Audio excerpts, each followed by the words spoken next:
Bom dia a todos. Começamos aqui o segundo dia de atividade na semana pelos 49 anos do IRD. Lembramos a todos a importância de seguirmos os protocolos das autoridades de saúde, com distanciamento social, correta higienização das mãos, seguir as recomendações das autoridades sanitárias. E agradeço a presença de todos. Hoje a gente tem aqui um colega nosso do IRD, o Everton Rodrigues, que é bacharel em Física, tecnologista em Dosimetria Externa da Comissão Nacional de Energia Nuclear, com doutorado em Radioproteção e Dosimetria pelo IRD-CNEM. Ele tem mestrado em Ciências da Computação pela UFPE e pós-graduação em Saúde também pela Universidade Federal de Pernambuco. É físico médico especialista em medicina nuclear pela BFM e possui o título de supervisor de radioproteção e medicina nuclear, na área de medidores nucleares e em transporte de materiais radioativos, com experiência profissional nas 3 áreas. Possui como linhas de pesquisa dosimetria externa e métodos computacionais aplicados à física, com ênfase em inteligência artificial. Atualmente, ele é o responsável técnico do nosso laboratório de dosimetria de fótons, do IRD. Então, eu convido o Everton para abrir sua câmera, ligar o microfone. Bom dia.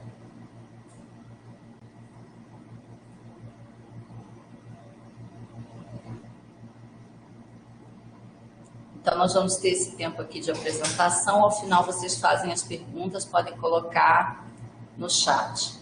Ok? Obrigado, Lilian. Bom dia a todos. Como a Lilian falou, meu nome é Everton. Atualmente, sou o responsável técnico pelo Laboratório de Dosimetria de Fótons do IRD.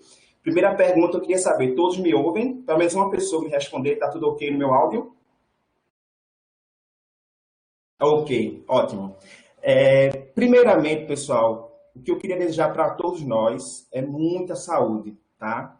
Mais do que um bom dia, eu quero boa saúde para todos e que essa 30, 40 minutos que a gente vai ficar juntos seja bem proveitoso e fiquem à vontade para, no final, em algum momento, fazer perguntas que eu vou ter o prazer todo de responder, tá? O tema da nossa palestra, ele é bem abrangente, tá? Ele fala de dosimetria, porém de uma forma não tão técnica, para a gente demonstrar a importância dessa área para a sociedade.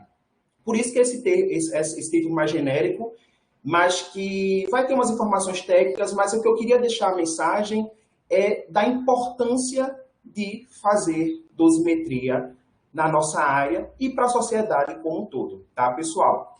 Então, vamos lá. Primeira coisa que eu quero responder para vocês é o que é dosimetria, né?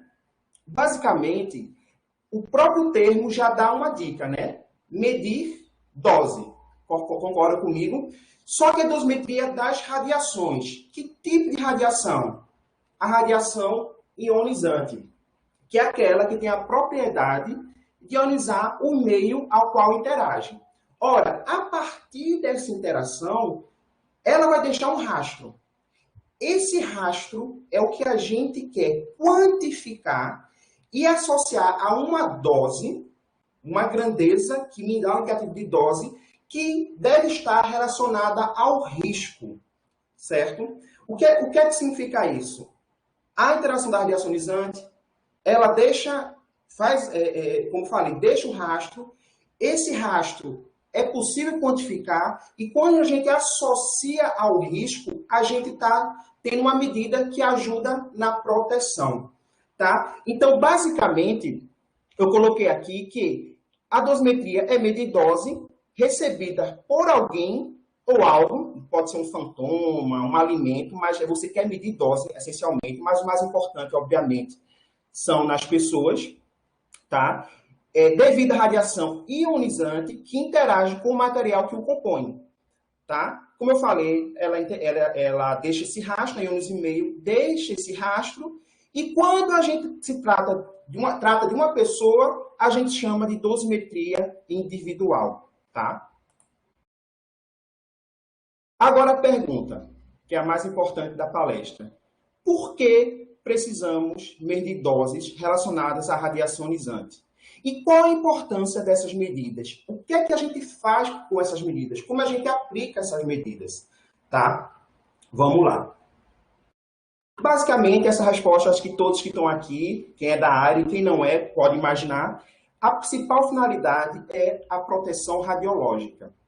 Tá? Eu ouso dizer que não há efetiva proteção radiológica sem dosimetria. Tá? E vou tentar, entre aspas, provar para vocês isso nos próximos slides. Tá? Pois bem, para isso, né, a radioproteção envolve muitos conceitos, muitos requisitos, muitas normas da CNEM e CRPs. É uma área bem complexa que visa proteger pessoas, meio ambiente, dos possíveis malefícios da radiação ionizante. Porém, para eu demonstrar a importância da dosimetria, eu peguei os 3 princípios básicos da proteção radiológica, que estão na norma da CNEM 301, NN 301, que são o princípio da justificação, da otimização da dose e o princípio da limitação da dose. O princípio da justificação, eu vou começar explicando cada um dos princípios para depois a gente ver onde é que a dosimetria é essencial para eles. Tá, pessoal? Então, o princípio da justificação nada mais é do que só vale a pena você usar, tem uma aplicação que utiliza radiação ionizante, se o benefício que ela trará para a pessoa, para a sociedade, justifique os possíveis detrimentos que essa atividade, que essa prática possa ocasionar. Então, um exemplo bem básico de justificação é, por exemplo, um pedido médico. Quando ele pede para um raio-x, você usa aquilo como a justificativa para você expor uma pessoa ao raio-x para fazer um exame de tórax, por exemplo. Ora, o médico considerou que, para avaliar uma possível doença, aqueles possíveis riscos que são baixíssimos, principalmente no caso de um raio-x, são justificáveis porque o benefício que vai trazer para aquela pessoa é evidente. Enquanto que, muitas vezes, os riscos são teóricos, assim. Pode acontecer, mas a probabilidade é tão baixa, é compatível com outras pessoas que não estão sendo expostas, pessoas do público, que vale a pena você expor aquela pessoa à radiação ionizante. Tá? O princípio da otimização da dose, ele é bem conhecido, né, na área da gente, chamado ALARA, que é do inglês, né? As doses, o quanto mais baixa, razoavelmente execuível. Tá? O que é que significa isso? Que é errado a ideia de que a dose tem que ser a menor. Não, é a menor quanto for razoável ser menor. Por quê? Porque você, logicamente, quer uma dose pequena de radiação. Porém, se essa dose não for efetiva para trazer o benefício esperado, ou você tem que gastar muito e tornar inviável fazer algo para poder reduzir uma dose que já é baixa, já não traz tanto risco, já é um risco aceitável, você não precisa, por exemplo, aplicar mais blindagens. Você define aonde você quer chegar e você aplica aquela blindagem suficiente para chegar naquele valor de segurança. Então, a otimização, você busca a dose ótima. Não é a menor, é a ótima, tá, pessoal? E, por fim, esse bem evidente, é o princípio da limitação da dose. Esse princípio, ele é mais aplicável, ele é pensando principalmente em doses ocupacionais, que a ideia é que essas doses fiquem dentro de... não ultrapasse limites pré-estabelecidos, tá? Então, a CNEM, os órgãos oficiais, né, definem limites e que devem ser seguidos. Esses devem ser seguidos de toda forma, exceto em algumas situações de acidente, de apoio a um acidente, por exemplo. E, porém, existem outros limites, por exemplo, o limite operacional, que é abaixo desse limite de dose e que você espera que não seja ultrapassado o operacional Porque você define que para aquela prática, aquele valor de dose é razoável, é aceitável. Então, você não precisa usar sempre o limite da CNE como o seu alvo. O alvo não, o seu teto. E sim um limite operacional. Tá? Pois bem, só que nenhum desses princípios é plenamente garantido sem a dosimetria. Por quê? Vamos ver eles de novo aqui. Justificação. Como é que você vai poder garantir que aquela dose que vai ser dada num exame de tomografia, num tratamento radioterápico, ela traz um risco que justifica você fazer o tratamento, o procedimento, se você não tiver noção da dose? Nós sabemos que o risco está associado à dose. Então, como é que você vai fazer, por exemplo, uma radioterapia se você não avalia a dosimetria do feixe, que vai ser utilizado no paciente? Como é que você garante que não vai ser dado uma dose maior do que deveria, que vai trazer mais malefícios do que benefícios? E isso aplicado no paciente e também ocupacionalmente.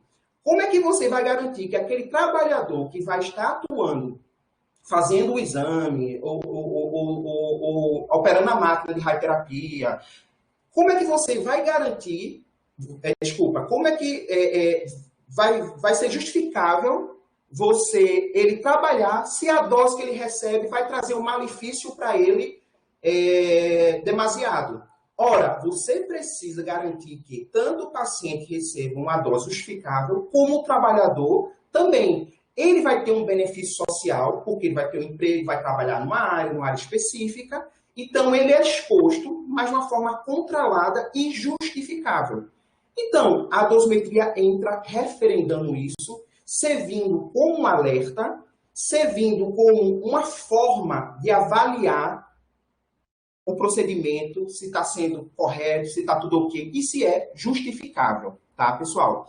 O princípio da otimização, eu costumo dizer que a dosimetria, ela é o dedo duro, é o start para você verificar que a sua radioproteção não está otimizada.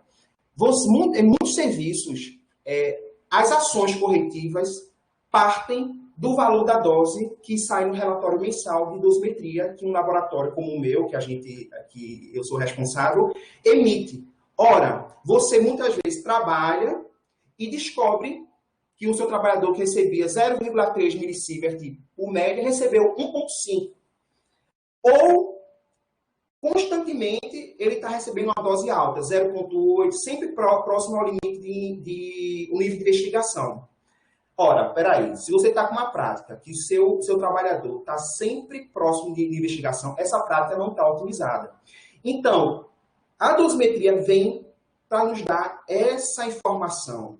Então, é como se fosse uma retroalimentação. A dosimetria está sempre dando uma informação para o supervisor de que as coisas estão ok ou não. Não está indo bem. Ou uma coisa que estava ok, deixou de estar ok. Uma sala que antes era supervisionada por um reposicionamento de fonte, acabou com uma taxa de exposição maior. E aquela pessoa que trabalhava naquela sala passou a ter uma dosimetria onde antes era 0, abaixo do nível de registro.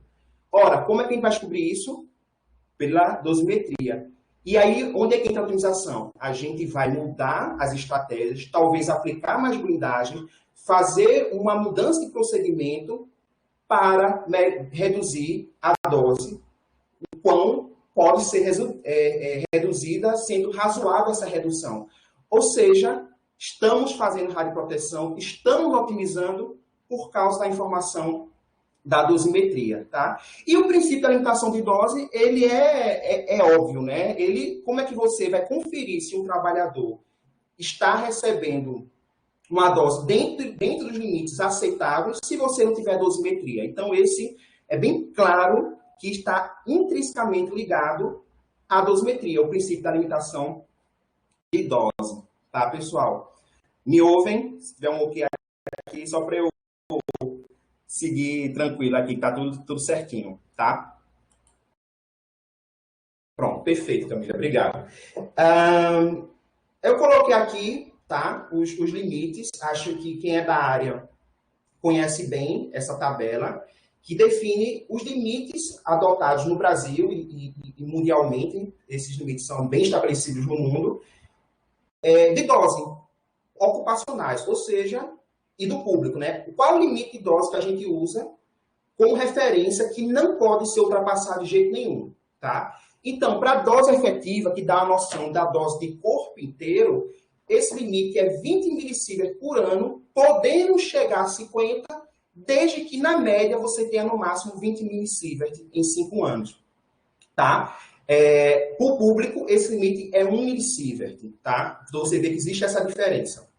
Tá? E aí a tabela vai definindo alguns limites para regiões específicas, para as órgãos específicos, como cristalino, a pele, dose de extremidades.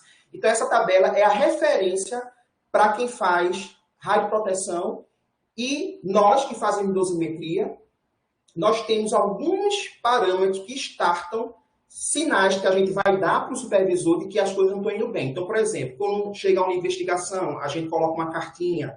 Quando ele atinge um nível de notificação, quando ele passa por níveis antes desse teto, alguns níveis servem como o start, como eu falei, para alguma ação. Quer seja do supervisor, que é a principal, como do próprio laboratório de dosimetria ao avisar o supervisor, o cliente. Tá? Vamos lá.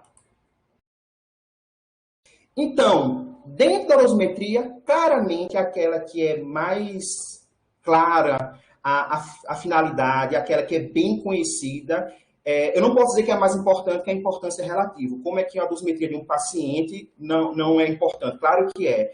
Mas vamos dizer que a área clássica da dosimetria é a dosimetria ocupacional.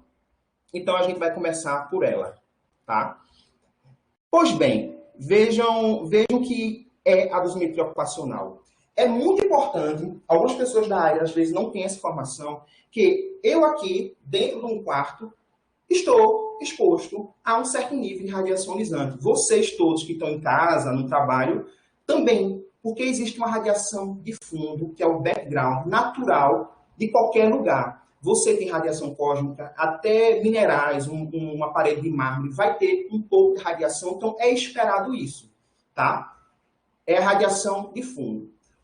A dosimetria ocupacional, ela visa saber qual dose, acima dessa, além dessa, uma pessoa recebeu fruto do seu trabalho, fruto da sua ocupação. Certo? Então, por isso que a dosimetria, basicamente, a gente manda para o cliente os dosímetros de vários trabalhadores e pelo menos um dosímetro de controle, um dosímetro de BG, do inglês background, onde a gente avalia o da pessoa, de cada indivíduo, e avalia esse de background. Quando a gente faz a subtração do da pessoa menos background, você vai ter a dose líquida, que essa dose deve estar associada, é considerada como associada ao trabalho da pessoa. Tá? E é importante vocês verem aqui no slide que tudo acima desse background, devido à ocupação, eu devo tentar, buscar, medir na dosimetria. Porém, é importante que em cima desse valor, sempre há aqueles limites que a gente definiu, tá? Então, tudo se restringe a algo acima, mas abaixo, se busca que seja abaixo dos limites pré-estabelecidos, tá? Pois bem, porém tem uma questão muito importante. É muito comum você vai fazer um exame de raio-x, um procedimento no hospital que use radiação ionizante, e você vê um funcionário com um dosímetro na altura do tórax. Acho que todo mundo aqui já deve ter percebido isso.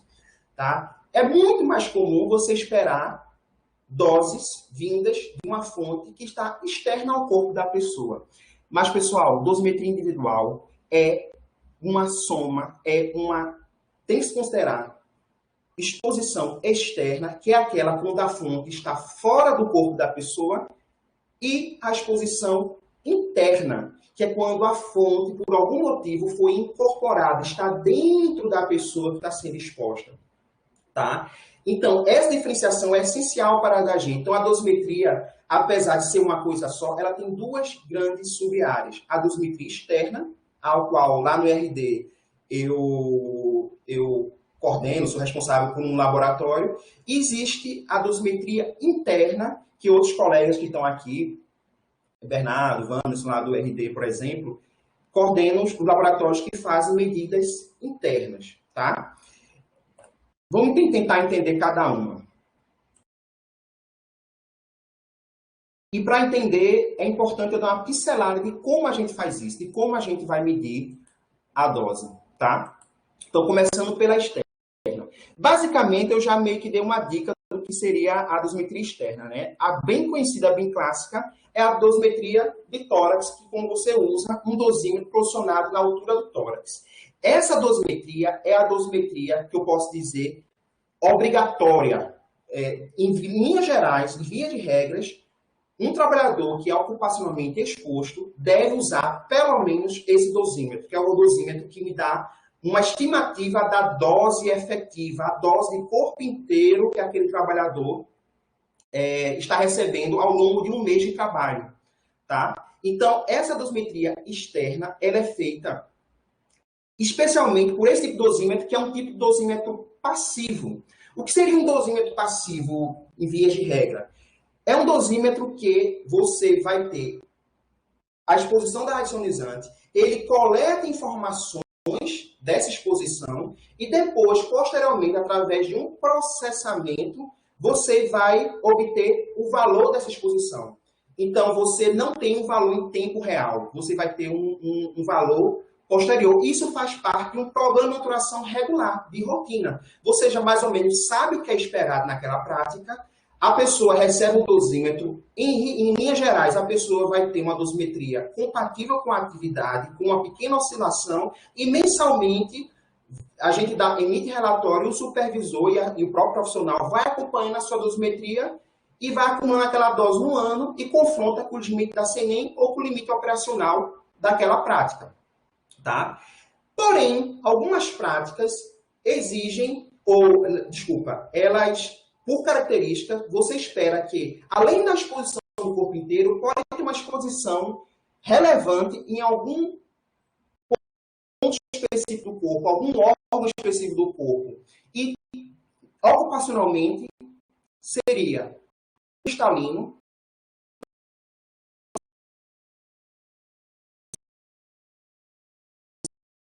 aos olhos de quem opera, do médico, por exemplo.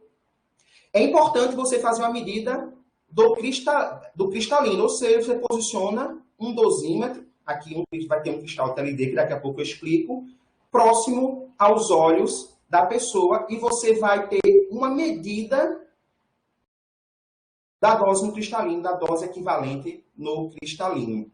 Tá? Ou de extremidade, que é quando, por exemplo, você espera uma dose muito alta nas mãos. Por exemplo, quando uma dose, dependendo da prática, chega a ser 10 vezes ou mais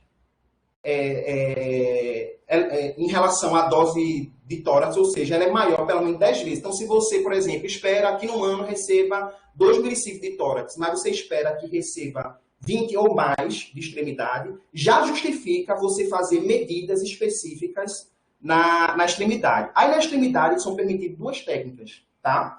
Que é a extremidade usando dosímetro de pulso ou de anel, tá? Uma prática bem clara onde isso é necessário é a medicina nuclear, onde o trabalhador manipula material radioativo, ou seja, o material radioativo está próximo à sua mão, está em contato, né? Não em contato diretamente porque existe a seringa, a ampola, porém, é muito maior a dose que está na mão do que a dose do corpo inteiro. Então, se você não tiver o dosímetro de extremidade, cabe o risco de você subestimar a dose na extremidade. A pessoa pode estar passando plenamente, atendendo os limites da dose do corpo inteiro, porém não está atendendo o limite da mão, da extremidade. Então, precisa fazer essa medida.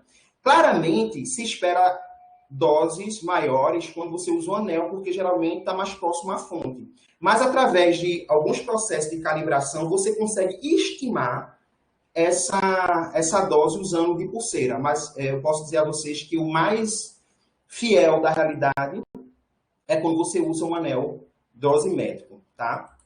Vou beber uma água aqui só para continuar falando com vocês. Enquanto isso, novamente,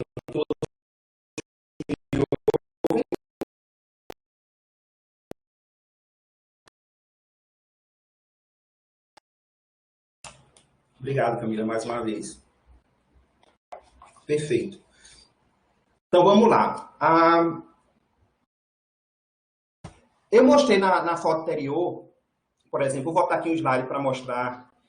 Vocês veem aqui, ó, cristalzinhos que são colocados no anel. Aqui dentro também tem um cristalzinho. Aqui dentro tem um cristalzinho. Esse cristal, um tipo bem comum, que ainda é o mais comum no Brasil, é um cristal de TLD, que é um detector termoluminescente. É uma técnica que eu sou suspeito de falar, porque é a técnica que eu uso, que eu acho muito interessante, porque um cristalzinho desse meio que entrega tudo que o funcionário fez em termos de exposição, de se expor ao longo do mês. Ele tem uma propriedade bem interessante, pessoal, que é a seguinte. Esse cristal, ele tem uma propriedade que quando a radiação ionizante interage com ele, existe uma região do cristal que é rico em elétrons, tá? Esse elétron está ligado aos átomos nessa região. Só que a radiação ionizante ioniza o meio, né? Transfere energia para esses elétrons. Esses elétrons ficam com um excesso de energia e tendem a ficar livres, que é justamente, está pequeno aqui na apresentação, mas eles sairiam dessa região aqui, que chama de banda de valência, e iria com a banda de condução, onde eles estariam livres pelo cristal, nessa região. Só que esses cristais TLD têm uma característica de possuir armadilhas, quer seja por defeito na própria rede cristalina ou por dopantes, ou seja, outro material que a gente coloca de propósito, para que esse elétron que está com excesso de energia, antes de alcançar a liberdade, ele é aprisionado nessas armadilhas. Só que tem uma coisa bem interessante. Eles são aprisionados com esse excesso de energia que ele ganhou da radiação ionizante. Então, ele fica com aquela informação, com aquele excesso de energia. Então, em temperatura ambiente, aquela informação fica ali latente, fica aquela informação ao longo do mês guardada. Ora, a quantidade de energia que ele está guardando é proporcional à radiação ionizante que deu esse excesso de energia. Ora, temos aí potencialmente uma informação que pode servir para quantificar a quantidade de radiação que aquele cristal foi exposto. Aquilo ali passa um mês. Quando vem para o meu laboratório, para o nosso laboratório, né? Esse cristal vai ser aquecido, porque se sabe que esses cristais têm a propriedade de, com esse calor, essa energia térmica que é dada a ele vai, a grosso modo, como for, vibrar, vai escapar dessa armadilha. Quando ele escapa dessa armadilha, ele emite esse excesso de energia, porque o elétron não gosta de ficar com excesso de energia. Então, ele emite excesso de energia na forma de luz e volta para o seu estágio fundamental, para aquela camada. Então, o que acontece? Esse excesso de energia na forma de luz, a gente mede essa luz com um equipamento.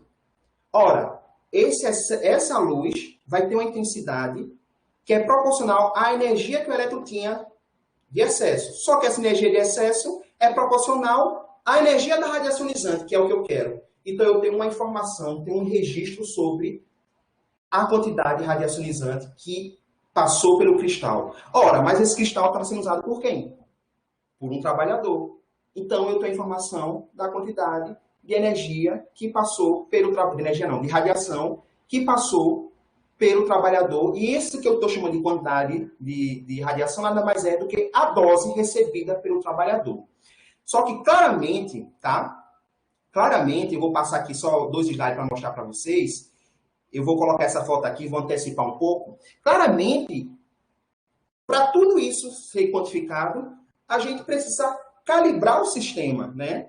Poxa, como é que um cristalzinho desse tamanho vai me dar uma ideia da dose de corpo inteiro, tá? Então, a calibração, pessoal, nada mais é do que você irradiar o dosímetro, simulando que ele está no corpo de uma pessoa. Então, a gente tem um fantoma, que não sei se dá para ver na imagem, a gente simula o tórax da pessoa através desse fantoma que possui líquido, e que é, basicamente, o ser humano é composto de água, né? Então, ele possui água, e é irradiado com uma dose conhecida, e você avalia essa dose.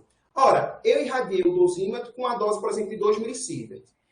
O TLD geralmente tem uma boa linearidade. Ora, se com 2 milisievert ele deu 1 milhão de contagens, se eu tive 2 milhões de contagens, é porque eu devo ter uma dose de 4 milisievert. Ou seja, você guarda uma proporção.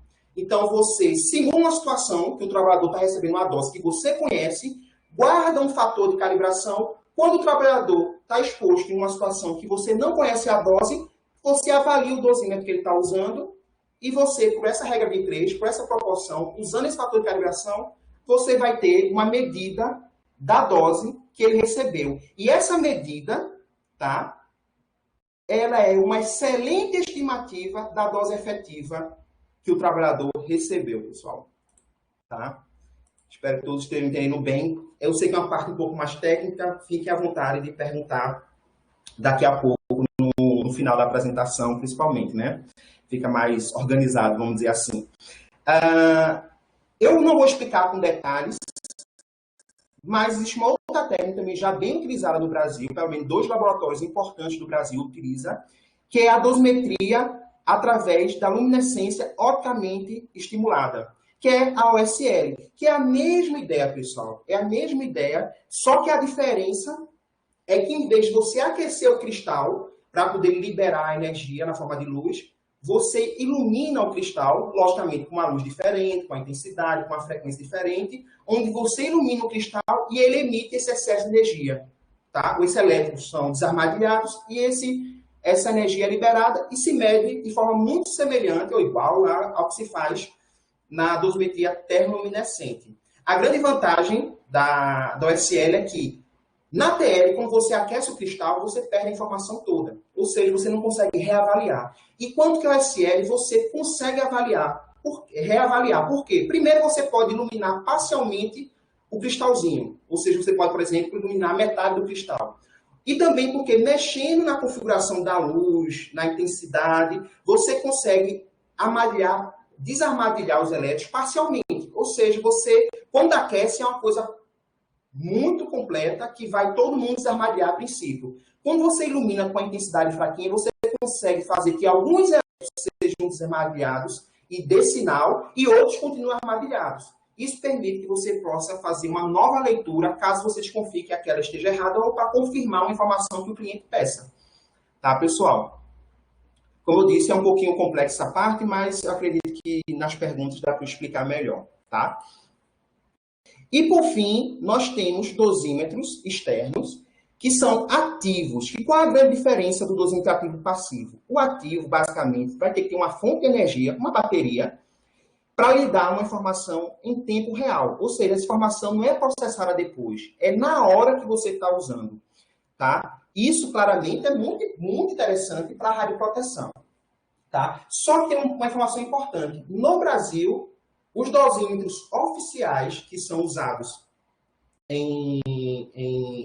na medida ocupacional, que tem valor legal, são os dosímetros passivos. Tá? Esses dosímetros ativos, que é o TLB, o SL, como eu expliquei, esses dosímetros ativos, ele serve como um extra, um a mais. Quando você espera que pode ter uma dose em tempo real que requer alguma medida, você pode, além do dosímetro de tórax, fornecer ao trabalhador esse dosímetro de leitura ativa, que ele vai apitar quando chega a certo valor. Então, ele vai integrando a dose e quando chega a um certo valor, ele pode apitar. Ou seja, pode dizer assim, olha, está ficando alto, hora de sair. Ou, para um controle, junto com a dosimetria, um controle extra do supervisor, que ele pode saber que naquele dia teve uma atividade que foi realizada e a dosimetria foi maior.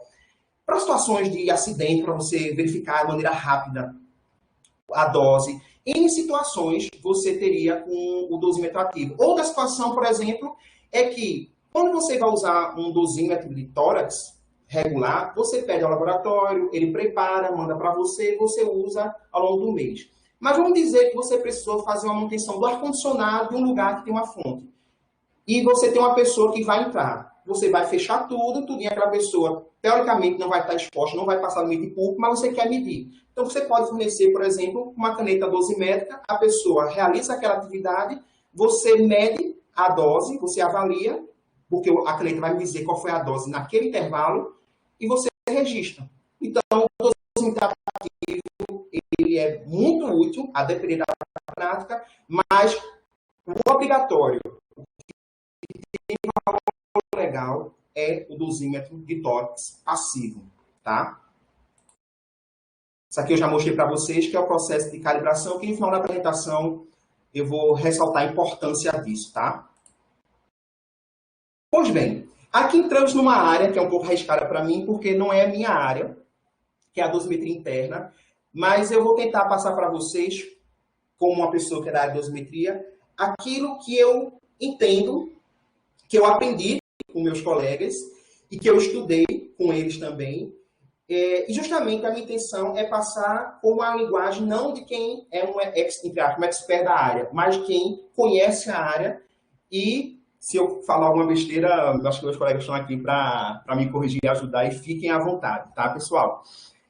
A dosimetria interna, como eu falei, ela vai avaliar a dose basicamente de um radionuclídeo do material radioativo que foi incorporado, eventualmente, acidentalmente incorporado por uma pessoa. Quer seja inalação, né, a pessoa inalou aquele radionuclídeo, por exemplo, medicina nuclear. Você tem um iodo radioativo que ele é volátil. A pessoa, quando está manipulando o iodo líquido, vai sair algumas moléculas com iodo que pode ser inalada. E isso vai para dentro do corpo do paciente, e isso vai gerar dose do paciente, não, do trabalhador, e isso vai gerar dose do trabalhador, pode gerar dose do trabalhador. Tá? Desprezível, mas vai gerar. Então, você tenta medir isso. Então, isso é um exemplo. Pode ser por ingestão, né? A pessoa ingeriu, né? O sistema digestivo, o material radioativo, ou através de um ferimento, tá? Depois que isso acontece, ora, nós temos uma grande chance da pessoa, a pessoa deve receber dose. E essa dose pode ser uma dose importante, relevante. Então, a gente precisa medir, tá? Como eu estou falando da parte ocupacional, se conhece quais as práticas que se espera uma contaminação interna, uma incorporação. Você não vai fazer dosimetria interna para uma pessoa que opera um equipamento de raio-x. Mas, como eu falei, uma pessoa que trabalha em medicina nuclear, trabalha no IRD preparando fontes, ela pode se contaminar, pode ter uma incorporação desse material. Então, a gente precisa ter um programa de monitoração interna, ou seja, periodicamente se deve medir essas pessoas. E em situações de acidente também. Então, a dosimetria interna é tão importante quanto a dosimetria externa para certas práticas. Outras práticas, ela não é aplicável. Nas práticas que são aplicáveis, elas são importantes. Em alguns casos, é até mais importante. Por quê? Porque quando você ingere material radioativo, ele vai gerar uma dose que a gente chama de dose comprometida. Que eu brinco dizendo é que como se aquele radionuclídeo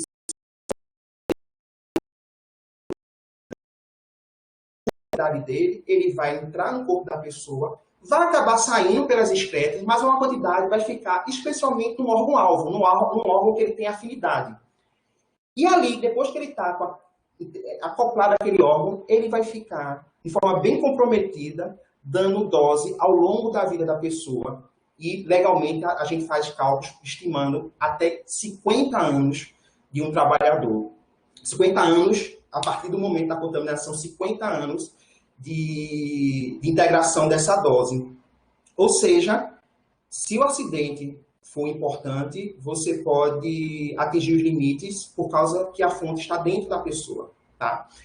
Então, eu falei de um jeito bem geral e, de maneira específica, nós temos 3 sub-áreas, 3 técnicas importantes para se realizar a dosimetria interna, que é a bioanálise in vivo, a bioanálise in vitro e a amostra de ar aerosóis, tá?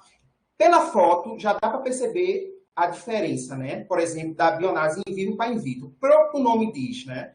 In vivo, você faz uma medida diretamente no trabalhador, do corpo do trabalhador, para avaliar se tem uma incorporação de um radionuclídeo através de detectores que são posicionados naquele local de interesse, naquela geometria de interesse. Essa atividade que eventualmente seja incorporada pelo trabalhador, você visa caracterizar, ou seja, identificar qual radionuclídeo aquela pessoa incorporou e tentar quantificar isso. Quando você faz uma medida, que a gente chama de medida de BG, você vai encontrar alguns radionuclídeos naturais que se espera uma pessoa ter dentro do corpo dela.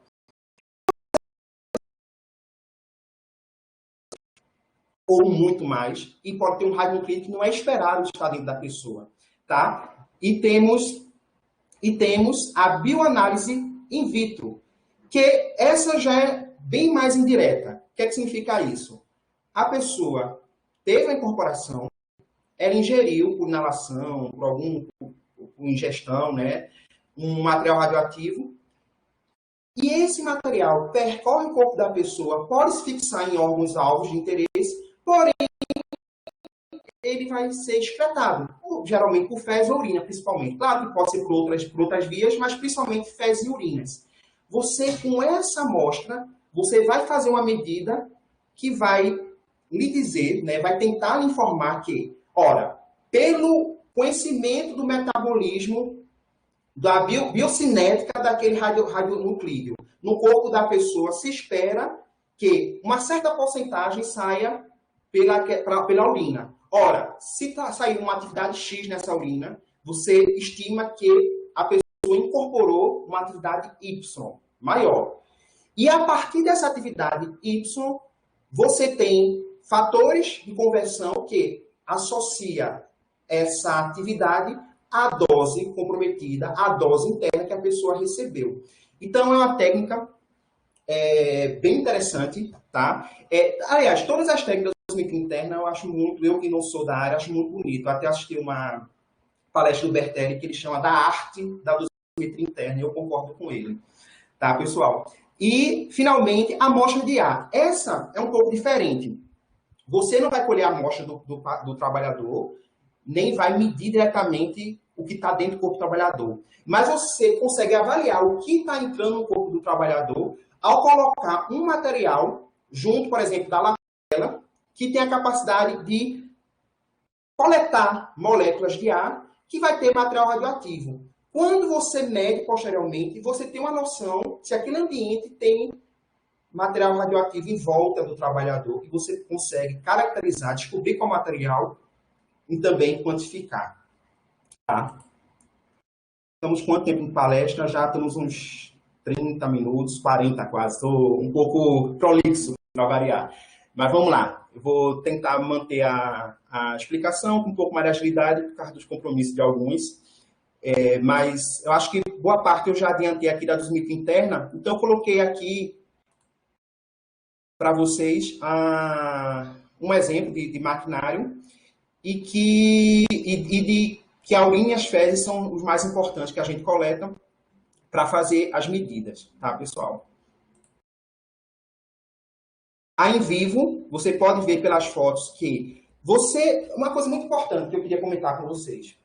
Você pretende fazer dosimetria interna dentro de um programa de monitoração interna. Então, aquele trabalhador, você sabe o que ele trabalha, se realmente é necessário fazer a dosimetria interna, se o radionuclídeo que ele usa, a gente sabe, tem de saber qual é, pelo menos, ter uma noção dos principais, a prática que ele faz. Então, isso já me diz qual a geometria de interesse que eu devo avaliar para investigar aquele radionuclídeo, porque a gente conhece a biodistribuição, a biocinética daquele radionuclídeo. Ora, se aquele radionuclídeo se concentra em osso, eu posso olhar no joelho dele, porque você pode ver uma quantidade boa daquele radionuclídeo no osso, no crânio, e por aí vai. Então, dependendo do tipo de radionuclídeo e a biocinética que você conhece, você consegue definir a geometria que você vai utilizar e fazer a medida. E nada mais você sempre vai buscar a atividade que esse trabalhador tem.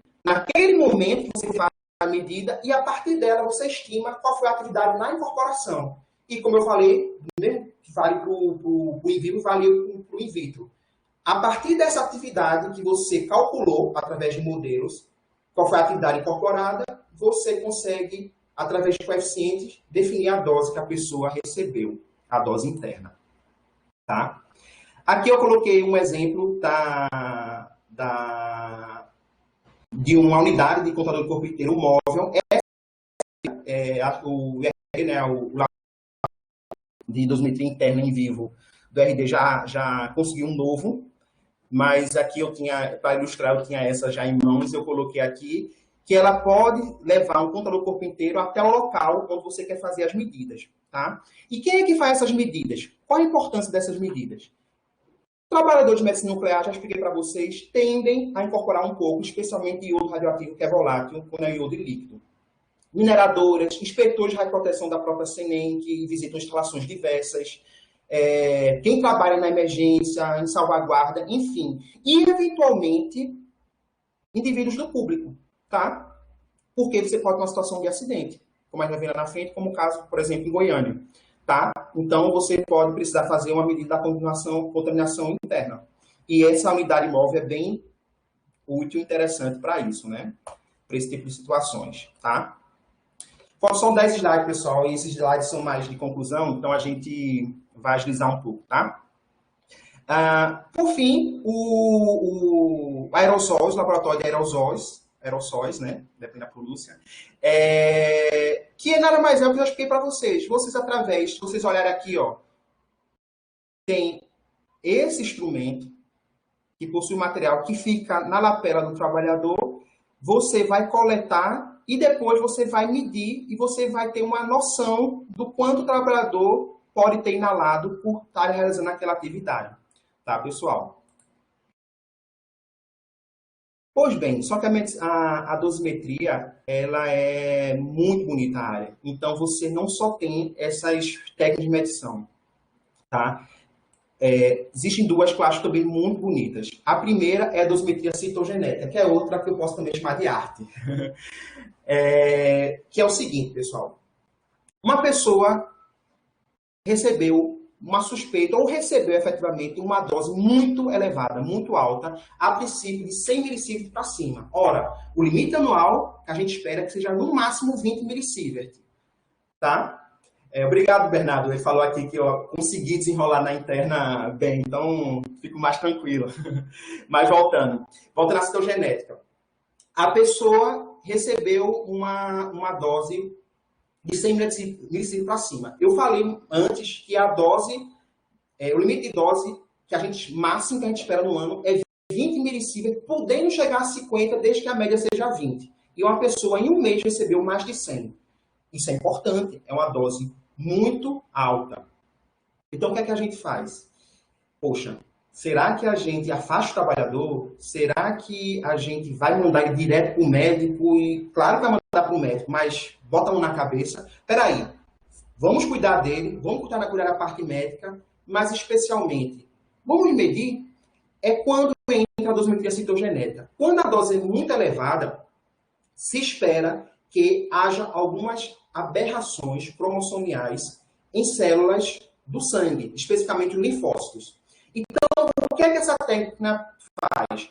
A pessoa recebeu uma dose muito elevada, colhe uma amostra de sangue, essa amostra de sangue vai para o laboratório de dosimetria citogenética e lá se estimula que esses linfócitos se multipliquem para quê? Aquele DNA que está todo espalhado, ele forme os cromossomos para poder possibilitar a divisão, né? A aula de biologia lá da minha época da oitava série, tá? Você estimula que ele vai ter essa divisão celular para poder os cromossomos se formarem e você usa substâncias químicas, processos químicos para você parar naquele momento. Quando você dá como fosse uma foto daquele momento, você avalia os cromossomos. E aí você vai ver que alguns deles podem ter anomalias. E dependendo da quantidade de anomalias e do tipo de anomalia, você consegue estimar qual foi a dose que gerou aquela anomalia. Então, basicamente, ele é uma técnica que depende muito da pessoa, que ela vai ler, literalmente contar essas anomalias, e através de uma curva de calibração que associa a quantidade e o tipo de anomalia à dose recebida, você consegue definir qual deve ter sido a dose que aquela pessoa foi exposta. Tá? Claro que já existem programinhas, mas a pessoa ainda é essencial na área de dosimetria citogenética. E, pessoal, essa área é muito importante, porque muitas vezes o trabalhador efetivamente recebeu essa dose, e isso é grave, né? Recebeu uma dose alta, ou pode ser um trabalhador que irradiou o dosímetro de propósito, deixou o dosímetro irradiando no final de semana e foi embora. E vai ter uma dose de 500 milisievert, tá? E aí, pela dosimetria citogenética, vai mostrar que não tem aberração cromossomial nenhuma. Então, a tendência é que você não recebeu essa dose. E aí vem a investigação do supervisor e geralmente se descobre que foi isso, foi uma irradiação proposital. tá? Por fim, uma última técnica que eu queria passar para vocês é a dosimetria através da simulação Monte Carlo. Também é outra que eu sou suspeito a falar, que é uma área que eu gosto muito, que nada mais é que o seguinte, ora, no mundo não ideal, né? Mas no mundo politicamente errado, você pegaria uma pessoa e faria todo um estudo dosimétrico irradiando essa pessoa para poder você avaliar cenários de acidente, a dosimetria que aquela pessoa recebeu em tal órgão, o que se fazer para fazer radioproteção. Só que, claramente, isso é errado. Já foi feito no passado, mas é errado. Então, ora, como é que eu faço? Eu driblo essa questão ética, moral, enfim, e consigo reproduzir esses cenários, consigo fazer esses estudos. É aí onde entra os recursos tecnológicos de hoje em dia, que é a computação. Então, através de simulação computacional, você consegue simular situações de exposição, tanto externa como interna. Você reproduz, através de modelos, como a radiação ionizante se comporta, ou seja, como ela é emitida e como ela interage no corpo de uma pessoa, e você simula as reações desse corpo da pessoa. Ao juntar o comportamento radiacionizante ao comportamento do corpo, você consegue ter uma informação do que acontece na prática. Então, basicamente, você tem modelos computacionais que, hoje em dia, representam com uma boa confiança o que acontece na prática. Você simula uma irradiação, simula uma consequência, com essa radiação há uma consequência no seu modelo virtual, e você obtém medidas dosimétricas. E, claro, para isso você valida. Então, você pode ter um fantoma real, não uma pessoa, um fantoma real, onde você irradia esse fantoma e você faz a simulação. Os valores batem com uma certa tolerância, porque tem certeza na tanto na radiação real como na simulação.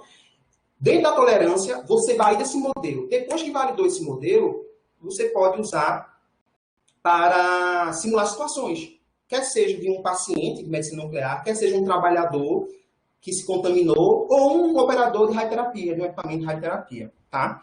Isso é a dosimetria. E o método utilizado, que não vai dar tempo de explicar com calma, é o método de Monte Carlo, que no final das perguntas eu posso explicar melhor. Eu ou outros colegas que estão aqui, que eu acredito que... Não, com certeza sabem muito mais do que eu.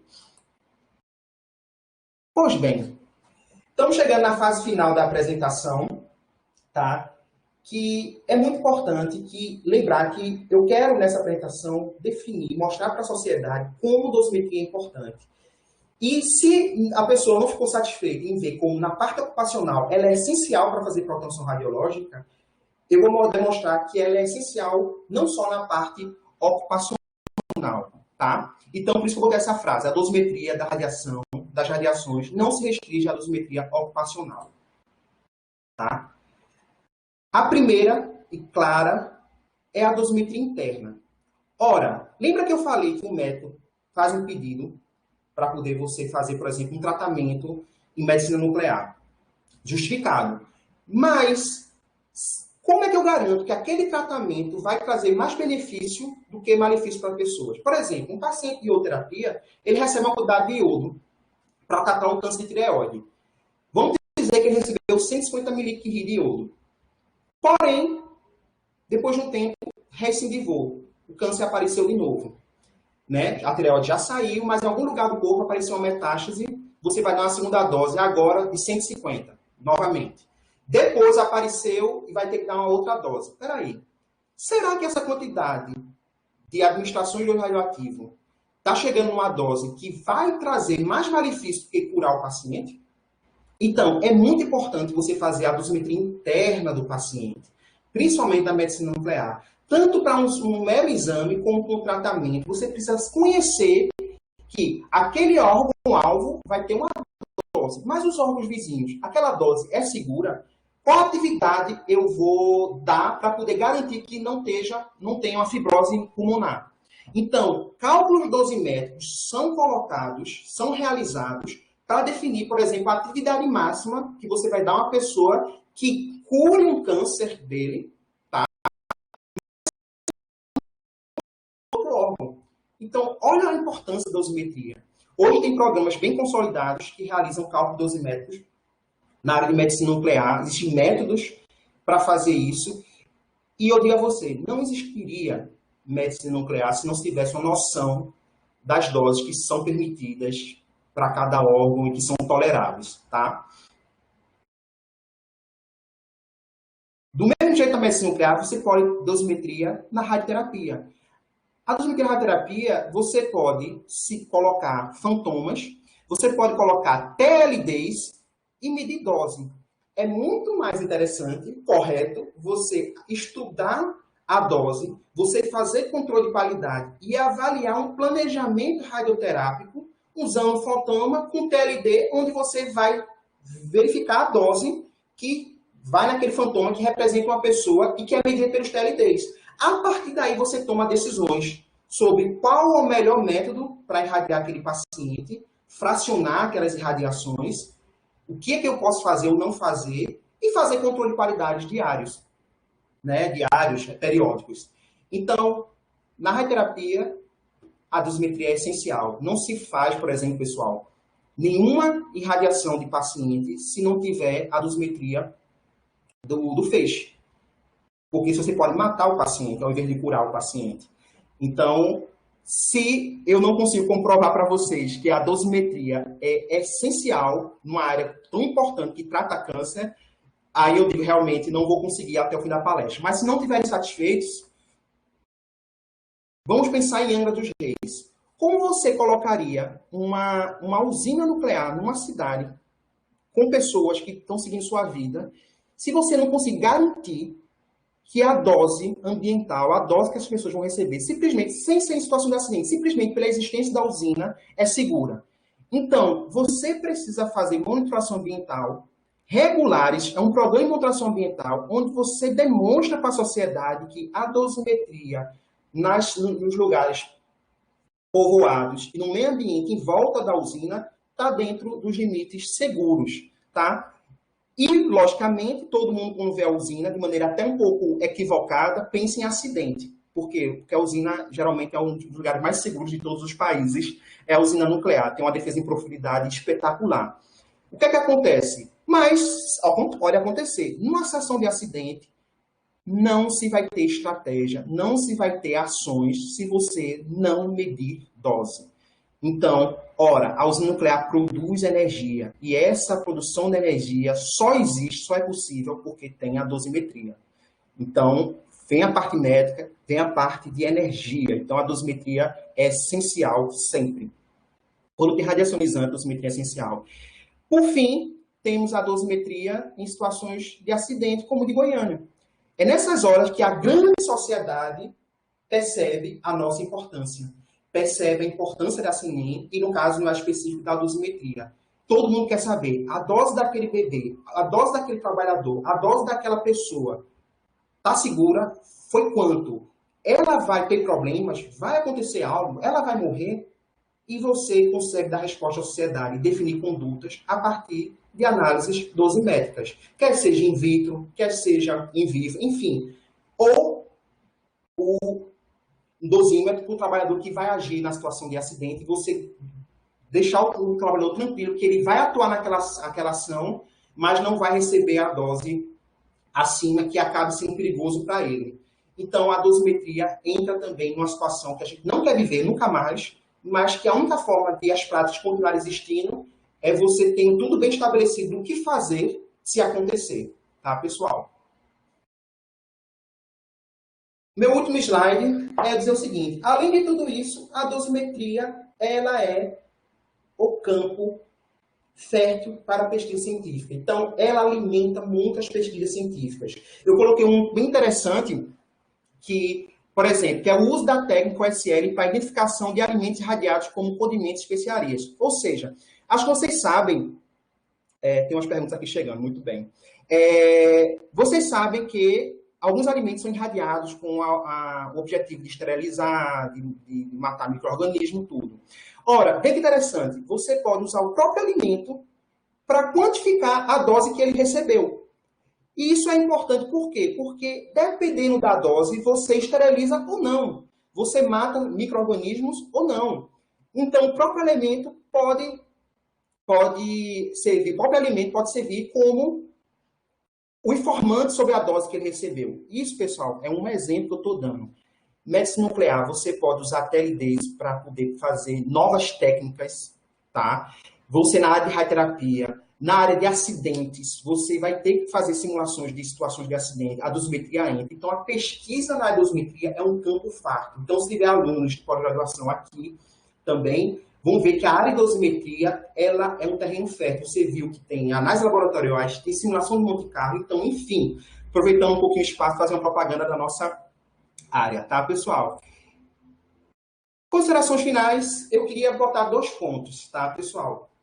O primeiro é que eu falei muito de dosimetria, porém, a gente tem uma outra perna da radioproteção, que sem ela, a dosimetria não existe. E a radioproteção, por isso, não existe, que é a metrologia, que nós vamos ter uma palestra essa semana. Eu acredito que na quinta, né, Eline? Acho que você me confirma. A metrologia, ela é que garante que nossas medidas são confiáveis. Eu posso estar medindo nada. Eu posso estar medindo uma coisa totalmente errada. Posso estar dando uma informação para o supervisor que não tem valor nenhum, porque esse momento ela não é confiável.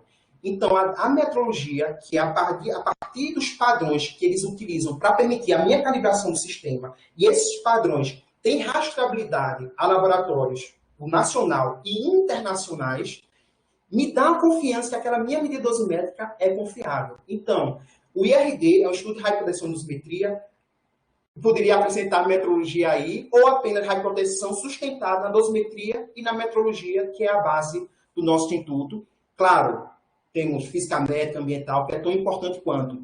Eu só estou pontuando a dosimetria, a metrologia, para dizer que ela é a base da dosimetria. Por isso que eu fiz esse destaque para a metrologia. E, por fim, a pergunta eu queria que vocês pensassem. O que a sociedade perderia sem a dosimetria de radiações? Já falei um bocado, eu deixo para vocês pensarem nisso. Eu lembro da parte médica, de acidentes, enfim. Eu queria deixar essa reflexão do que não seria feito se não tivesse dosimetria. Tá, pessoal? Então, encerro e, novamente, eu tenho meus desejos de muita saúde a vocês todos. Tá? Agradeço muito a atenção, estendi, acho que deu 1 hora de apresentação. Eu já esperava isso, porque todo mundo me conhece, eu falo um bocado. E agora eu estou aberto a perguntas. Fique bem à vontade. Lilian, você assume daqui? Isso, obrigada, Everton. Pode deixar a sua câmera ligada. Ok. Eu vou pegar aqui, temos algumas perguntas. Vou colocar aqui no slide inicial. Vou pegar as perguntas. Algumas coisas que eu queria comentar. Você falou muito empolgado, sempre de a dosimetria muito bonita, a beleza, a empolgação do trabalho e o profissionalismo, né? É uma coisa muito interessante que passam os profissionais do IRD. Isso a gente também, nessa semana, tem o compromisso de levar para as pessoas, né? Além de serem palestras que a gente espera bastante informativas. Inclusive, Lilian, eu falei, né? Nós temos 49 anos. Eu faço parte de 9 desses 40 do IRD, mas eu posso dizer que eu amo esse instituto porque, além de muita competência, é um ambiente muito saudável. Você também trabalha vários laboratórios e sabe que o IRD é um ambiente incomparável. Já trabalhei em outros órgãos públicos, tudo. O IRD é uma coisa espetacular para a sociedade que eu acho que deveria ser mais reconhecido. Olha, temos os colegas aqui, muitos colegas falando parabéns, ótima, bela apresentação. Obrigado. Vou para as perguntas, tá? Pelo adiantado da hora. Queria também comentar a foto da nossa amiga Mônica Stuck, que se aposentou. Comentei, sim. Falei o nome dela, mencionei. E você mostrou aí uma atividade, a Mônica tá na imagem. Queria registrar. Bom, por pergunta. Primeira, qual o motivo ou razão de não haver limite de doses para pacientes? A pergunta é do José Albiratã Delgado. Perfeito. Essa é uma ótima pergunta. O que nós temos na área de pacientes são protocolos médicos. Quando a gente fala em limite de dose paciente, não é os limites ocupacionais que a gente assim estabelece, que ela define valores fixos que se devem ser respeitados por estudos prévios, tá? Só que o paciente, você tem a relação custo-benefício. Olha, o paciente já está com câncer, tá? Qual é a dose que eu posso dar a ele para curar esse câncer e não gerar um problema talvez não exista nada pior com câncer, mas pode existir. Ele pode desenvolver uma síndrome de radiação em 2 semanas, por exemplo. Então, esse valor não são definidos em uma norma, mas há definições em protocolos médicos. Os médicos têm que seguir aquilo que é definido em protocolo. E quando ele precisa sair do protocolo, ele precisa fazer um estudo específico e justificar. Então, tem muitos encontros entre médicos para, olha, esse paciente já recebeu 1 curie de iodo radioativo, porque ele recebeu, eu já trabalhei nas hospitais clínicas aqui em Recife, que uma pessoa recebeu 400 ml de iodo. E tem paciente que história que passa 1 curie. E tem estudos que mostram que a partir de 1 curie que um paciente recebe de iodo radioativo, existe uma grande chance de ele desenvolver um outro câncer. E entre os cânceres, o câncer tireoide, ele é ruim, claro, mas ele é menos perigoso que outros tipos. Então, até onde a gente vai? Então, isso quem define são os protocolos médicos. Então, é impossível, Biratã, você definir uma dose só para definir como um limite para um paciente. Você limita para público, mas uma pessoa que está com uma doença tem que seguir os bons protocolos médicos, só que ratificando que isso previamente é definido na literatura médica, tá? Pergunta seguinte, como acompanhar hoje, a pergunta da Marisa, ou Marissa, ela digitou aqui, como acompanhar hoje a dosimetria de trabalhadores de laboratórios de pesquisa que lidam com emissores alfa e beta, para os quais os monitores diários de contaminação, assim como os dosímetros passivos ativos, são pouco ou nada sensíveis. Ela comenta ainda, entendo que aqui dosimetria interna pode ser necessária, mas a oferta desse serviço é muito pequena, em nível nacional, e a quantidade de indivíduos ocupacionalmente expostas é enorme, também em nível nacional. Qual o procedimento mais apropriado para ser seguido? Pois, como já sabemos, só tem uma complementação, perdão. Se não tivermos um mecanismo de medição à disposição, não temos como afirmar que não houve dose no trabalhador. É isso. Ótima pergunta e tem uma série de ponderações para fazer. Vou tentar fazer de forma objetiva, mas é uma boa colocação. Primeiramente, os dosímetros classicamente utilizados são os dosímetros de dosimetria externa, que todo mundo usa, que para certas aplicações são importantes, mas eles não vão estar, vamos dizer, entre aspas, medindo, descobrindo o real risco daquela aplicação. Pode ser que o risco realmente seja a dosimetria interna, seja uma contaminação da pele, por exemplo. Então, a primeira diferença é essa. A pessoa está portando um dosímetro para irradiações de energia, né, a partir de, por exemplo, 25 kevs, que tem uma intensidade, um feixe, que eu consiga detectar naquele dosímetro que está na pessoa. A pessoa que trabalha com uma fonte que emite beta, alfa, nós temos que pensar no seguinte. Ora, essas partículas têm pouca penetrabilidade no tecido e também elas viajam um pouco pelo ar. Eu não vou medir, a princípio, pelo dosímetro. Até consigo a beta, tá? Fazer uma calibração para medir beta. Então, você parte para o seguinte. Olha, o de tórax não vai ficar meio que cego para isso. Aí, primeiro, a pessoa vai estar usando EPIs para que ela não se contamine, que isso é importante, né? Então, você espera que não haja contaminação nem incorporação. Se não houver contaminação e incorporação, possivelmente ela vai ter uma taxa de exposição muito baixa, porque aquelas partículas não devem chegar a atravessar o suficiente para depositar a dose nela, a dose efetiva. Porém, pode deixar uma dose superficial na pele da extremidade. E ainda a pessoa usa o dosímetro de extremidade, por exemplo. Por exemplo, a mão vai estar com uma luva, vai estar protegendo para a contaminação, mas você vai estar muito próximo da mão, a beta vai atravessar. E você vai ter uma exposição da mão pela beta. É aí que entra o dosímetro de extremidade. Esse é o segundo ponto. Então, para compensar a cegueira, entre aspas, do dosímetro de tórax, você vai usar um dosímetro de extremidade, tá? Além disso, como ela mesmo falou, você tem que fazer, se tiver o risco de incorporação, a dosimetria interna. Eu vou passar para ela a seguinte observação. Ela está corretíssima que a nossa oferta é baixíssima no país. E mais do que isso, o que existe, acaba não sendo plenamente aproveitado porque as instituições não têm programas de monitoração interna bem estabelecidos, com periodicidades adequadas para que você consiga enxergar o radionuclídeo enquanto ele está no corpo da pessoa. Então, essa crítica que ela faz é altamente pertinente porque, ora, além de você ter poucos laboratórios e com limitações de algumas técnicas que existem no mundo, que a gente, por questão de recursos financeiros, não consegue implementar aqui, além disso, você tem instituições que o programa de monitoração interna não está bem estabelecido. Então, aquele trabalhador fica, vamos dizer assim, sem uma garantia que ele realmente, um feedback de que tudo está indo como conforme. A garantia que ele tem é das boas práticas, que é o seguinte, aquela prática foi plenamente justificada, tem-se no estudo que não deve expor o paciente, o trabalhador, a doses excessivas, tem um dosímetro de tórax para ver dose efetiva da radiação eletromagnética, principalmente raio-x e gama. Tem um dosímetro extremitário para analisar na mão, porém, não tem a cereja do bolo, que são medidas mais precisas para dar esse feedback para o trabalhador. Tá? Então, na verdade, a minha resposta é mais uma corroboração, estou corroborando com ela, acrescentando algumas informações específicas, e que fica de reflexão, que eu sei que é uma reflexão que a gente, como pesquisador, faz e que se esbarra nas dificuldades financeiras, tecnológicas e enfim, de estabelecimento de uma efetiva proteção radiológica no país, como deveria ser. É muito bom no Brasil, o Brasil é um dos melhores do mundo, eu posso dizer a você isso, porém, ainda tem muitas carências. Então, chegando aqui mais perguntas, deixa eu voltar para as iniciais.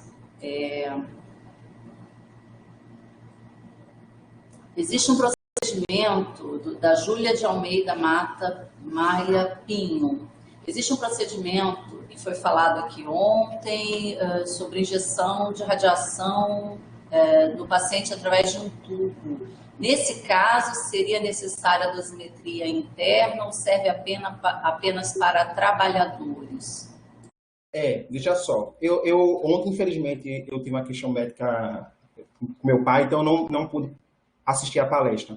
Mas veja só, quando ela fala em injeção de radiação, eu vou deduzir, se alguém assistiu ontem puder me corrigir, mas vou deduzir que se trata de medicina nuclear, onde você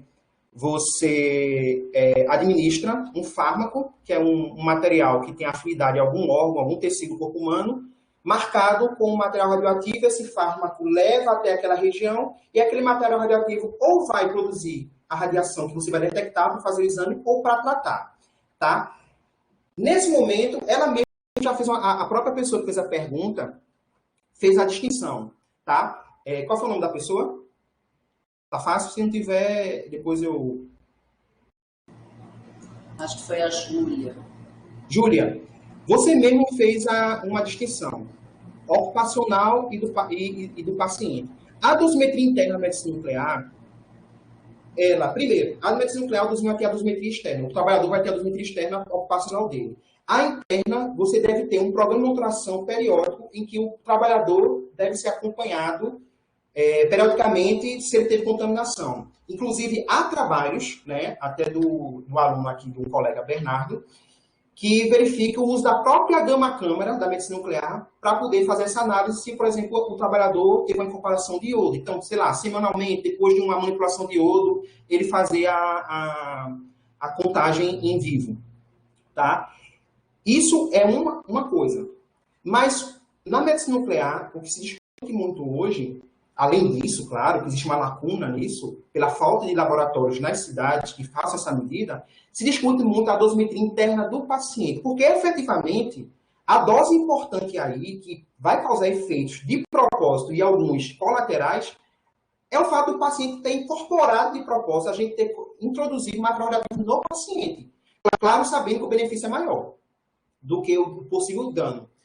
Então, se existem modelos que se estuda a biodistribuição, a cinética daquele radiofármaco no corpo do paciente, e você consegue definir qual é o órgão-alvo, calcular a dose nesse órgão-alvo e a dose nos órgãos vizinhos.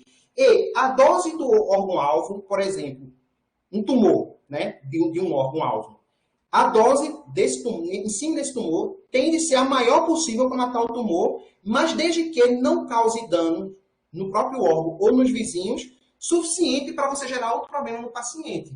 Então, a dosimetria interna entra nisso porque você serve para definir, principalmente, a atividade e a técnica, a forma que você vai administrar, fracionado ou não, e quantos fracionamentos daquele radionuclídeo, de forma que ele não atinja, gere problemas em outros órgãos ou até no órgão-alvo do paciente. Por exemplo, na uroterapia, quando você começa a dar dose muito alta, você pode causar uma fibrose no pulmão. E isso pode ser uma pessoa que já tem uma DPOC, por exemplo, pode ser decisivo para essa pessoa viver menos. Então, olha a relação aí. Então, você usa a dosimetria interna para definir essa dose máxima que você vai administrar. Eu não sei se eu respondi sua pergunta, Júlia, mas acredito que era mais ou menos isso que você queria saber. Eu não consigo ver se a Júlia está por aqui, eu estou assistindo pelo vídeo RNP, então vou comentar que seria a bracterapia, a Lídia, que foi a palestrante, comenta, e ela fala já da inserção de fonte selada por meio de catéter, né? Perfeito. Usando aí ela comenta da dosimetria seria interna por meio de imagens de raio-x e planejamento. Perfeito. Não, a Lídia que fez a palestra ontem, ela está me explicando que essa pergunta foi em cima da bracterapia, que ela explicou bracterapia. A bracterapia, ela é abraçada na radioterapia. Por quê? Porque a fonte é selada, a pessoa, ela não entra no metabolismo da pessoa, tá? A significa perto, né? Tem a teleterapia, que é a clássica radioterapia, você tem um equipamento que emite um feixe de radiação fortíssimo para matar o tumor, a grosso modo é isso. E a bracterapia, por exemplo, de próstata, é quando você insere a fonte próxima. Esse braque significa próximo. Próximo ao tecido que você quer tratar, aquela fonte, depois você retira aquela fonte. E como a fonte é selada, não houve contaminação interna da pessoa e a fonte sai. A dosimetria interna, a própria Lívia já respondeu. Tá? Você faz através de imagem, raio-x, planejamento, porque você estuda que, nada mais é que a dosimetria que o paciente vai receber tem que ser de um jeito que traga benefícios sem causar danos importantes para o paciente. Ora, só para fechar, na radioterapia vai ter morte de célula boa, tá? Só que o benefício de você matar as células ruins em detrimento de algumas células boas morrerem é justificado. E como é que você garante isso? Através do planejamento radioterápico. Ou seja, você faz um estudo prévio de saber como você maximiza a dose no alvo e minimiza a dose nos vizinhos que são bons. Tá? Ok, vou fazer mais uma pergunta. Eu acho que com isso a gente encerra. Tem algumas outras perguntas aqui no bate-papo público, mas o pessoal já acabou respondendo, fizeram algumas perguntas sobre dosimetria e o próprio Valim respondeu que a gente tem um laboratório de caracterização de aerossóis que fazem a amostragem do ar. Bom, eu vou encerrar com mais duas perguntas, tá? Uma do Kilson Santos de Azevedo, ele pergunta assim: Everton, o centro de referência para estudos de dosimetria e radioproteção é na região sul-sudeste. Com a incorporação de estudos remotos, existe algum pensamento de levar esse conhecimento para outras regiões do país? Kilson, uma coisa muito importante. Claro que o senso comum faz a gente pensar sempre que as referências estão no sul e sudeste, e é verdade, tá? A região economicamente mais forte do país, São Paulo, Rio de Janeiro, Minas. Mas, assim, nós temos a CENEM, propriamente dita, tem institutos espalhados pelo país. Então, a gente, por exemplo, em Recife, quando eu estou, no momento, estou dando essa palestra de Recife, existe o Departamento de Energia Nuclear da Universidade Federal de Pernambuco, não é CENEM, que é referência na área, é um laboratório plenamente equipado, inclusive que talvez liderado pela principal nome da proteção radiológica no país, que ela é atualmente a presidente da Comissão Internacional de Proteção Radiológica, que é a professora Helen, e faz dosimetria lá, um laboratório que tem 11 mil clientes, e eles fazem muita pesquisa, eles desenvolvem novos equipamentos para dosimetria OSL, por exemplo, produção própria, não adquirido lá de fora, mas eles produzem, eles fazem estudos para novos monitores, tipos de monitores, muitas vezes juntando duas técnicas, porque ele tem um programa de pós-graduação muito forte, muitos alunos e muitos doutores atuando, tá? No próprio Recife, nós temos o CRCN, que a área de dosimetria, propriamente dita, dosimetria externa, que é o que eu falei nessa aula, existem os equipamentos, mas não está estabelecida a prestação de serviço. Mas é um centro importantíssimo no país. Agora, claro, é inevitável que o IRD, no Rio de Janeiro, 49 anos de existência, plenamente consolidado, é bem equipado, né? Isso aí pode ter controvérsia, mas comparado a outros locais, bem equipado e com muita expertise, muitos profissionais de referência, são as pessoas que escrevem as bibliografias que os alunos estudam. Então, claro que é uma referência. São Paulo, o IPEM, é uma referência. A dosimetria foi descontinuada, a prestação de serviços, mas a pesquisa continua. Minas Gerais, o CDTN é espetacular, tá? Em termos de pesquisa, em termos de prestação de serviço. Então, realmente, o que é que nós temos carência? Norte do país, você tem... É um laboratório do Rio Grande do Sul que fornece dosímetro para Manaus, por exemplo, tá? Região Centro-Oeste tem a CENEM, mas geralmente a gente, pela proximidade, a gente presta esse serviço. Enfim, realmente, respondendo a primeira parte da sua pergunta, o Sudeste é mais importante, porém, na área da gente, nós temos principalmente Recife, temos Rio Grande do Sul, tem um laboratório que quase metade dos trabalhadores são monitorados por ele. Então, é no Rio Grande do Sul, já é a região sul, tá? E sobre a questão remota, justamente é isso. Essa palestra, como outras que estão acontecendo, a ideia é difundir o conhecimento, especialmente da dosimetria. Tem muita palestra atualmente, Quiros, né? Eu esqueci o nome, que é na área de dosimetria interna de paciente. Se você olhar, acho que toda semana tem um webinar que fala de dosimetria interna na área de medicina nuclear. E isso, com certeza, está dando conhecimento.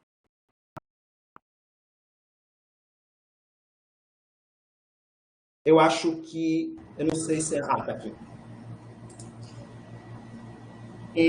A gente tem mais uma pergunta, Everton. Ele está travando um pouquinho, estou tentando reiniciar a webcam, mas eu vou fazer a pergunta. Cirurgiões deveriam utilizar dosímetros de extremidades? Depende do exame da técnica, né? Geralmente, quando ele vai usar, é quando ele precisa em tempo real produzir imagem do paciente. Isso é realizado quando no sistema dinâmica, quando você faz. Agora, existem alguns arcos cirúrgicos que você faz exame pontuais, né? O que é que acontece? Depende muito do posicionamento. Se você espera, durante a emissão do raio-x, você espera que você tenha uma dose na mão, pelo menos 10 vezes, tá? Nunca acompanhei uma cirurgia e nunca fiz um estudo sobre isso, mas o que eu posso dizer para você é que o raio-x ali utilizado não é esperado que seja uma dose pelo menos 10 vezes maior na mão do que no tórax, a depender, claro, do posicionamento, de onde o médico está posicionando a mão dele durante a irradiação, tá? Esse número mágico de 10 não é um número chutado, não, é porque o limite máximo da CINEM é 50 milisievert para a dose efetiva. Para a extremidade, a princípio, 500. Então, se eu subestimar até 10 vezes a dose efetiva, e essa dose efetiva está dentro dos limites, automaticamente você ainda está dentro do limite da dose de extremidade. Agora, se a dose de extremidade dá uma dose 100 vezes maior, e você lê apenas 1 milisievert na dose efetiva, você vai ter 100 milisievert na extremidade. Então, você tem que medir.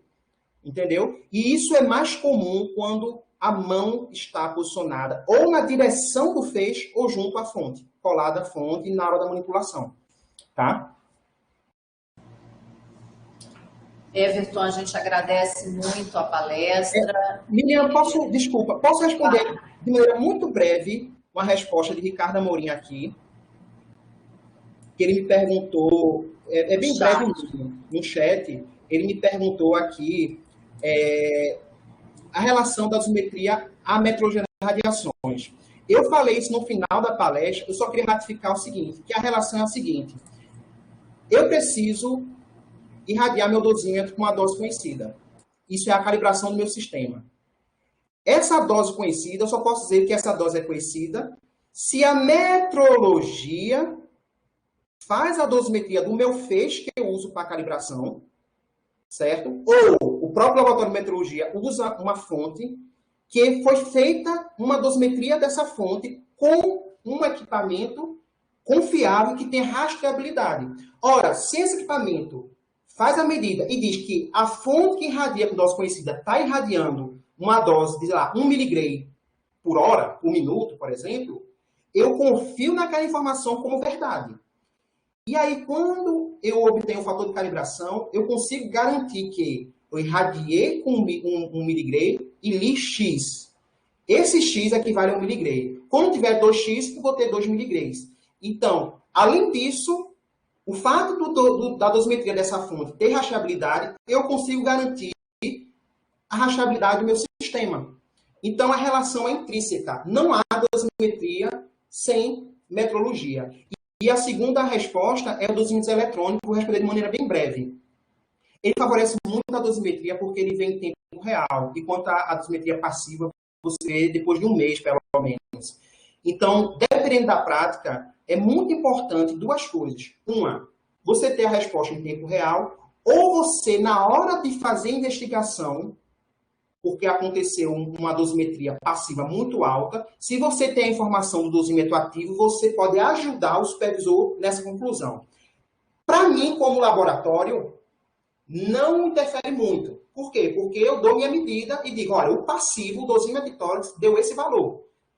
Quem vai juntar as duas informações, processar e fazer uma investigação ou uma medida corretiva é o supervisor de radioproteção. Tá, Liliana? É que eu achei duas perguntas bem interessantes que eu queria ratificar. Bom, nós tivemos uma audiência aí média de 98 pessoas, 114 acessos. Eu vejo aqui, somando essa sala e o vídeo RNP. E algumas pessoas perguntaram, eu coloquei aqui no chat, que vai ficar disponível, daqui a alguns dias a gente baixa a apresentação lá na RNP e vamos colocar no canal IRD Institucional no YouTube. Ok? A gente agradece bastante todos os palestrantes, todos os participantes e lembra que tem uma programação ainda ao longo dessa semana que está disponível no site. Amanhã a gente vai ter essa palestra da Ana Cristina às 10 horas, proteção radiológica ambiental, e a palestra da sequência, fortalecendo o conhecimento nuclear, às 10h30, com o José Guilherme. E com isso a gente agradece bastante você, Everton, pela disponibilidade, pelo carinho, pela participação e todo mundo aí que mandou perguntas, os nossos alunos, os amigos dos outros institutos. Estou vendo gente de praticamente todas as áreas do IRD, alunos de mestrado, doutorado. Eu vi o Walter Mendes, do Centro Regional de Ciências Nucleares do Centro-Oeste, amigos também que estão lá no vídeo RNP, que a gente não consegue nominar, o pessoal administrativo, o Marcelo lá da informática, enfim, obrigada, gente, tá? E a gente espera deixar disponível lá, mandem perguntas também, depois se a gente tiver lá no canal do YouTube, a gente caminha para você, tá, Everton? Perfeito, perfeito. Pode encaminhar que eu vou ter o prazer de responder.